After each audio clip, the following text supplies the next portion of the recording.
Asia Minor was one of the most important areas of Greek settlement in the ancient world. The polis here were numerous, populous, and prosperous. Here we will do a survey of the three regions of Greek habitation to get a feel for the material remains of some of the major sites and also point out some of the most significant Eastern Greeks along the way. Athens was the cultural capital of the classical period, but I will argue here that Asia Minor was the birthplace of both Greek history and philosophy, due to the heavy Near Eastern influences in the area.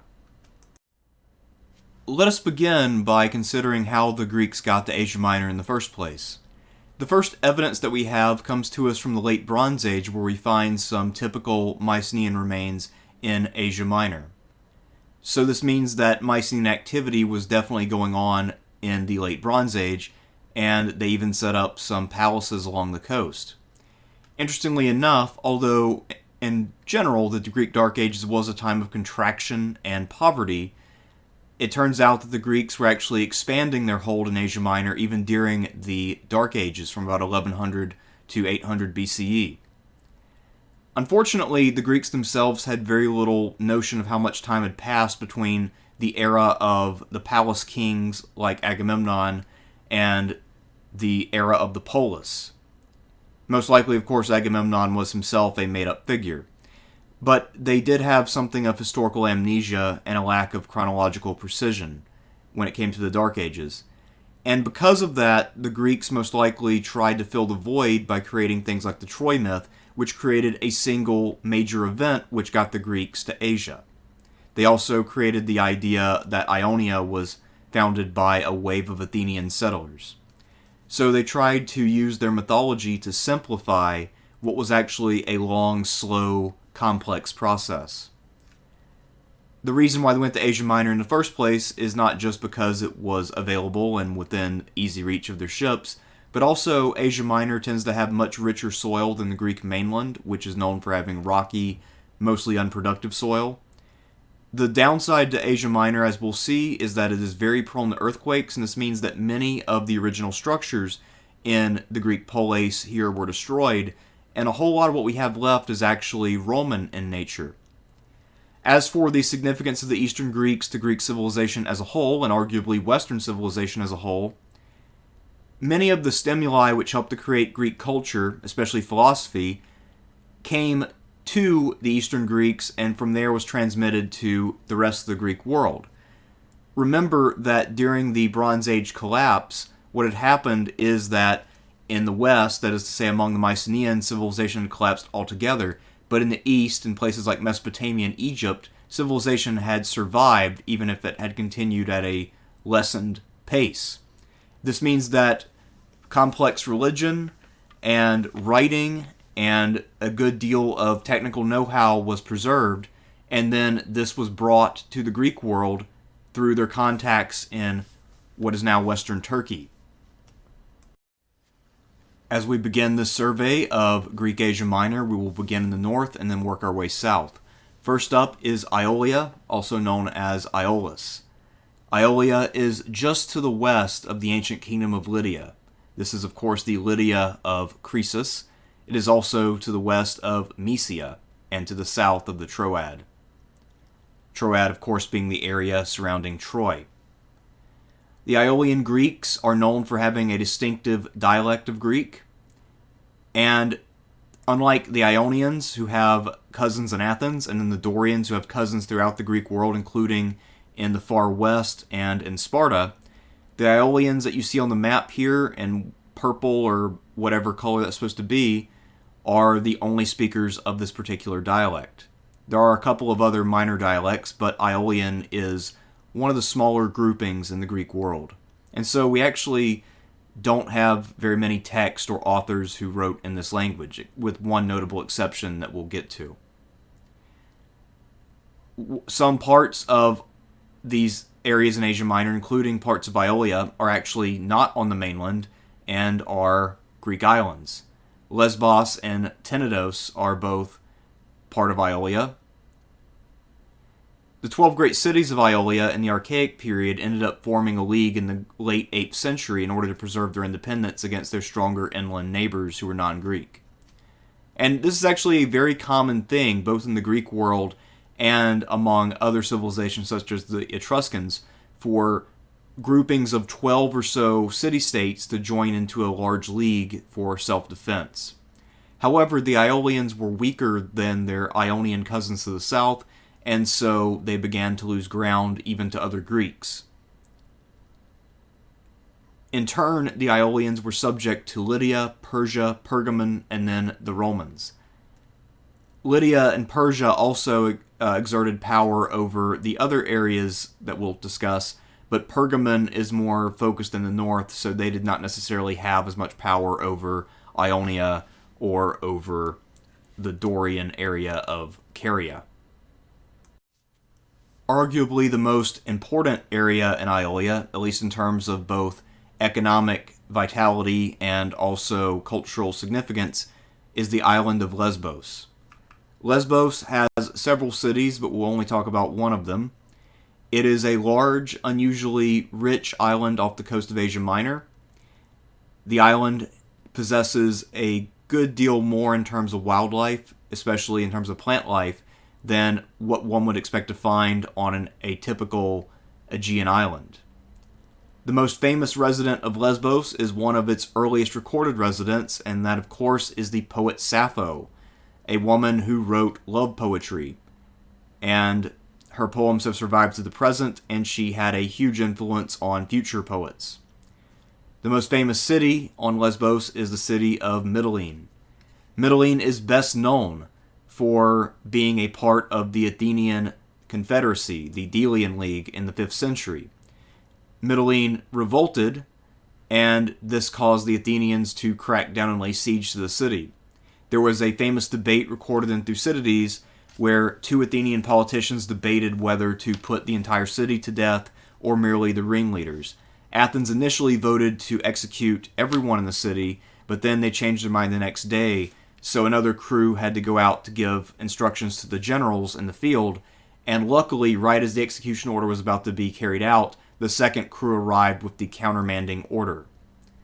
And that's probably the only really famous story about the city of Mytilene.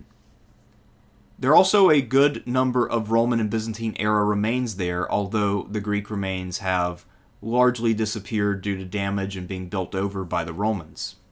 One example of a Roman remain is the aqueduct that you see on your screen. In addition, there are a couple of Byzantine castles that also exist on the island and are equally cool. Another famous Aeolian city was Smyrna. This city seems to have been founded around the 11th century, so right as the Bronze Age is ending, by people who settled from the Aeolian Islands, so most likely people from Lesbos or from one of the other handful of islands that compose Aeolia. However, while Smyrna at one point was the boundary marker between Aeolia and Ionia, that ended around the year 700 when the Ionian Greeks managed to capture and then resettle the city. After that point, Smyrna was now a part of the Ionian Greek world. Smyrna, just like many other parts of Asia Minor, is very much riven by earthquakes, and so most of the surviving buildings are from either the Hellenistic, that is to say the post-Alexander world, or from the Roman period. The biggest remain that we can still see today is the Agora, which was last rebuilt under Marcus Aurelius after a major earthquake, and Marcus Aurelius ruled in the late 2nd century CE. So most of what we have at Smyrna is very much post-classical. Nonetheless, it is still an interesting place historically, and was one of the more interesting parts of Aeolia, at least until it became a part of Ionia. Speaking of Ionia, Ionia is the home of the titular Ionian Greeks. This group is very closely related to the Athenians. The Athenians spoke Attic Greek. However, Ionian and Attic, while they do have a few differences in spelling and in pronunciation, are so closely related that it was very easy for an Ionian or an Athenian to be mutually comprehensible. Unlike some of the differences between, say, Ionian and Doric, which could include some major vocabulary differences, including the word used for the gods, The Athenians and Ionians had much the same dialect and were easily able to communicate.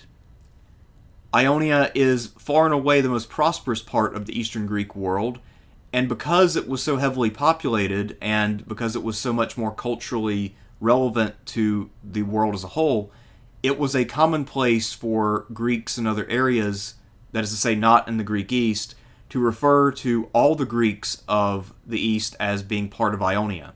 I can only imagine the Aeolians and the Dorians who lived in Karia took some exception to that. However, it is not hard to understand why when you consider exactly how famous the Ionians were vis-a-vis their neighbors. Ionia was the birthplace of Greek philosophy and natural science. Many of the big names of early Greek high culture hailed from Ionia, and most of them lived between about 600 and 500 BCE. The region also includes two major islands, Samos, which became a major power, and Chios, which produced a good deal of wine at this time. In the mid-7th century, as was the case in Aeolia, the 12 chief cities formed a confederation. Of course, this confederation was not just for defense, as we have already established. The Ionians did engage in some aggression when they seized the city of Smyrna and made it their own. This image you see on the screen is actually an Ionian temple from the city of Sardis, which was the capital of Lydia. Sardis was not a Greek city, however, there were Greeks who settled there due to the relationship between the kingdom of Lydia, later the Persians, and the Ionian Greeks. You can see that the columns of this temple are in the Ionian style. So they had a pretty heavy cultural influence on their neighbors, including a kingdom as powerful as Lydia. Many of the polis of Ionia were very important, but perhaps none of them had quite the overall significance of Miletus. Miletus also has a more interesting prehistory than most of its neighbors. Archaeologists here have discovered a good deal of evidence for both Minoan and Hittite activity over the course of the Bronze Age. By the time that the Greek historical period began in the Archaic, however, this area had long been Greek, and of course the inhabitants of Miletus had no real notion of even who the Minoans were, or who the Hittites were for that matter. Miletus is the birthplace of Greek science. The first philosopher Thales worked here, and as he was getting older, Anaximander came on the scene. Anaximander trained Anaximenes, and between these three men, all of whom were native Milesians, they ended up founding what is known as the Milesian School. Now, these guys were not necessarily all working on the same problems. Thales was different in terms of his intellectual interest than Anaximander and Anaximenes. However, between them, they are called the Milesian School, and it is safe to say that during their period of activity, which goes from approximately 600 down to 520, these three men were some of the leading lights of the Greek world, and to the extent that Greeks abroad were interested in philosophy, the place to go was without a doubt Miletus. Miletus was a prosperous commercial port, and early in its history it dispatched several colonies. However, in the end, it would be limited by competition with Samos, which was just off the coast, and the kingdom of Lydia. While Miletus's cultural peak was clearly in the Archaic period, materially speaking, it actually reached its peak in terms of population and prosperity in the early Hellenistic period, so somewhere between about 300 and 250 BCE, right after the conquest of Alexander, when his successors are still competing for territory, and one of the strategies that they used to try to ingratiate themselves was to give great benefactions to local cities. So Miletus was one of the cities that got a great benefaction, and they used that to help expand and beautify their city. The temple that you see here is one of the most famous in the Greek world, and this was the temple of Apollo at Didyma. Didyma was effectively something of a suburb of Miletus, and the sanctuary at Didyma was one of the most visited sites. This is a place that people would go in order to pray to the god Apollo, and the site also issued some occasional prophecies. This was not on the level of Delphi, but this was still something that many Greeks went to in order to try to seek wisdom. Next, let's move off the coast to the island of Samos. Samos was an island polis united under a tyrant named Polycrates. He ruled from approximately 540 down to his death in 522, and he is most renowned both for having a mighty navy consisting of over 100 warships, which was something of a record at the time, and he was especially famous for resisting the power of Persia. Persia was not able to expand out from the mainland into the Aegean due to Polycrates. However, soon after his death, the Persians were successful in doing just that. Samos holds the distinction of being the first thalassocracy, or naval power, in Greek history, at least in Greek history proper. The Greeks have a tradition of a king named Minos on Crete who had a mighty navy, and of course that is the origin of the term Minoan used to describe the civilization that existed before the Greeks settled Crete. But Samos under Polycrates is the first confirmed and datable thalassocracy in the Greek world. While there are some impressive temples that remain at Samos, what I'd like to focus on are the incredible feats of engineering that the Samians pulled off. The most important of these projects was the Tunnel of Eupolinus. And it is a well-preserved area. It's something that tourists visit to this day. And it is almost certainly without rival, really, in terms of Greek engineering projects, at least when it comes to underground aqueducts. And it's just on a scale that you normally don't see in the Greek world. This was something that would have even impressed the Romans, who typically operated on a much larger scale because they were building with greater resources. And the fact that this project happened so relatively early in Greek history makes it all the more impressive. This is a project that was completed while Polycrates was still alive. So this is still in the late Archaic period, not even in the Classical period. Samos had a few famous native sons, including the philosopher Pythagoras, who moved away and went to the west. We'll talk about him again when we look at Megas Hellas. And also the poet Simonides, the famous person who wrote the poem commemorating the Spartans who died at Thermopylae, and many other famous works that the Greeks continued to use for centuries afterwards. Let's now look at Pergamon.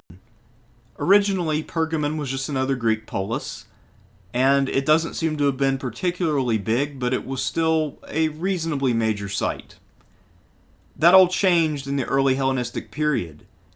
A new ruler came in to found the Aeolid dynasty, and he decided to sweep away everything that had been there before. So all of the pre-Hellenistic areas of the city are long gone, and they weren't just lost due to accidental rebuilding or natural disasters, but rather by deliberate choice. The Aeolids rebuilt the city in grand fashion, and it served as the capital of a small Hellenistic kingdom that ruled parts of what had once been Ionia. This kingdom would last for a while until, I believe, 133 or so BCE, at which point the kingdom would have no clear heir, and so the last ruler would decide to bequeath the kingdom to the Roman Republic. Pergamon also managed to receive largesse later as a city rather than a kingdom, since of course it had ceased to be a kingdom in 133 BCE. It received a good amount of largesse from the Emperor Trajan, and that was used for construction and repairs. In the Byzantine period, the city continued to be inhabited, and it continued to be defended against the Arab invaders and others. However, it was really a shell of itself by then, and it was not really being kept up in anything like the grand fashion in which it had been built. What you see on the screen is the Acropolis of Pergamon. And now we'll zoom in to the top of the Acropolis and get a better look at the temple up there. Let's focus in closely on the columns on this temple. If you look at the columns in the foreground, you'll notice that they adhere to the Corinthian order. That is to say that they use the acanthus leaf pattern. However, if you look in the background at the rear of the structure, you will notice that the columns and back are of the Doric order. That was not unusual for temples to have multiple orders on the same structure.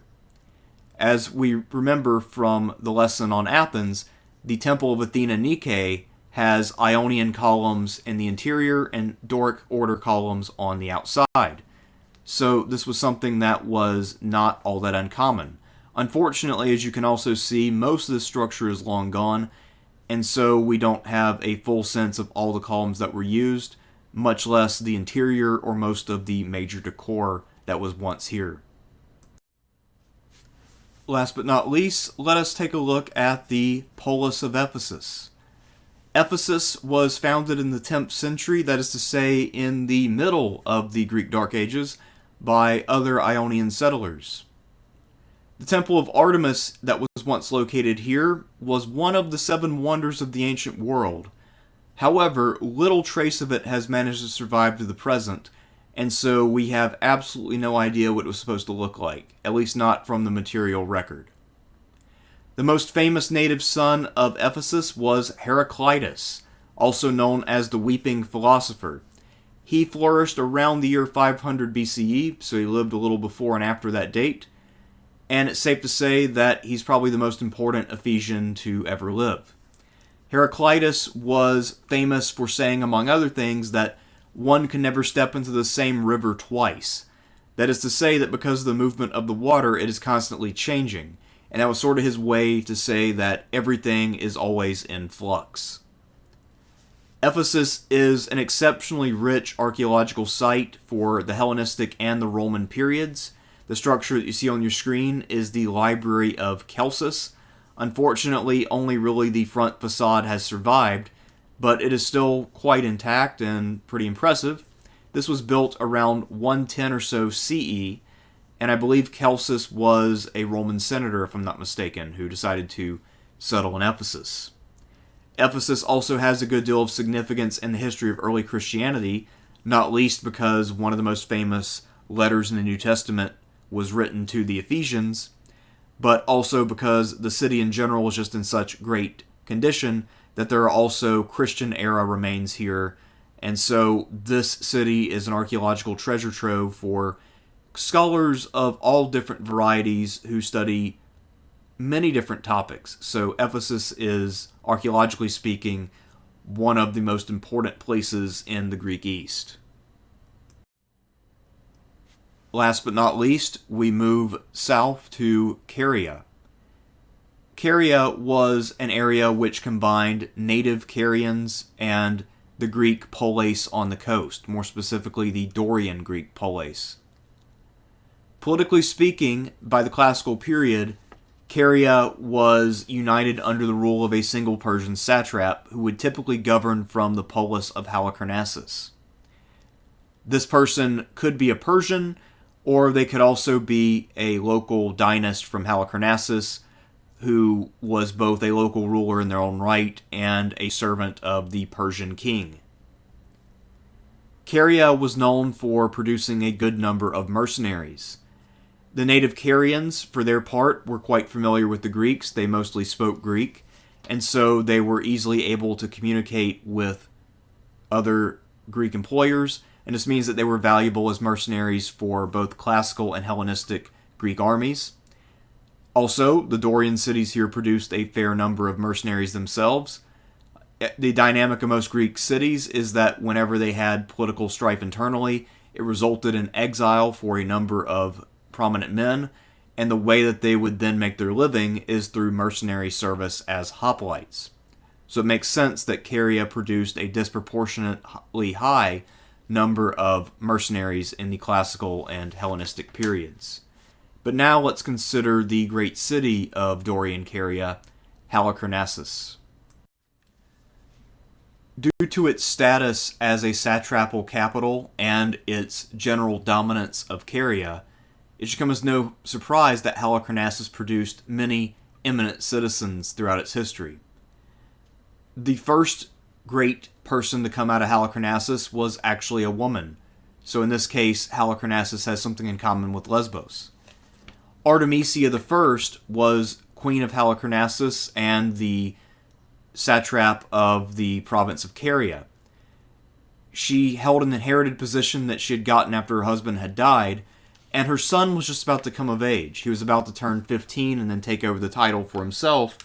But luckily for the ambitious Queen Artemisia, the Persian War broke out, and Xerxes was gathering a huge force to go invade mainland Greece. So what Artemisia did to extend her period of independence is that she appointed herself as commander of the contingent from Halicarnassus and left her son at home.